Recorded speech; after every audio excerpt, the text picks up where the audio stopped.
Le jour d'après, j'ai envie de vous dire, pour les salariés intérimaires, c'est le quotidien. C'est-à-dire qu'un salarié intérimaire qui est en grande précarité, qui a souvent des contrats de mission à la semaine, doit toujours chercher une mission pour le jour d'après. Bien sûr, cette crise du coronavirus a été dommageable pour le secteur du travail temporaire et les salariés intérimaires qui se retrouvent en grande détresse sociale. La première semaine du confinement, la branche a accusé 75% de baisse d'activité, uniquement sur le travail temporaire. Donc 75%, c'est 75% des salariés qui se retrouvaient du jour au lendemain sans mission. Les salariés intérimaires qui, soi-disant, profitent du système sont très très peu.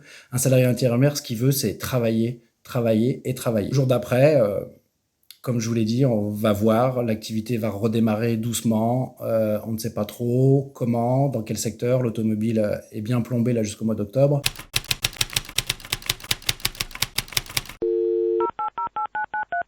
Il va falloir travailler pour lutter contre l'isolement et la précarité étudiante qui est ressortie pendant cette crise. Et au-delà d'une crise sanitaire que nous connaissons aujourd'hui, c'est aussi une crise finalement de la mondialisation.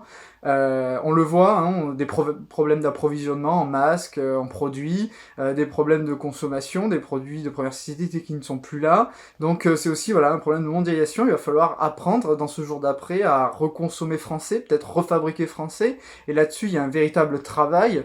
Et finalement, pour les futurs étudiants qui vont rentrer sur le marché de l'emploi, aussi de possibles débouchés qu'il va falloir travailler.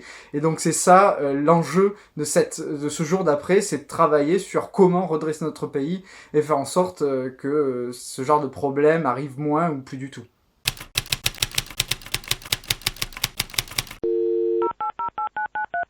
Nous avons vécu une crise sanitaire très difficile et angoissante. Aujourd'hui, c'est l'heure de la reconstruction.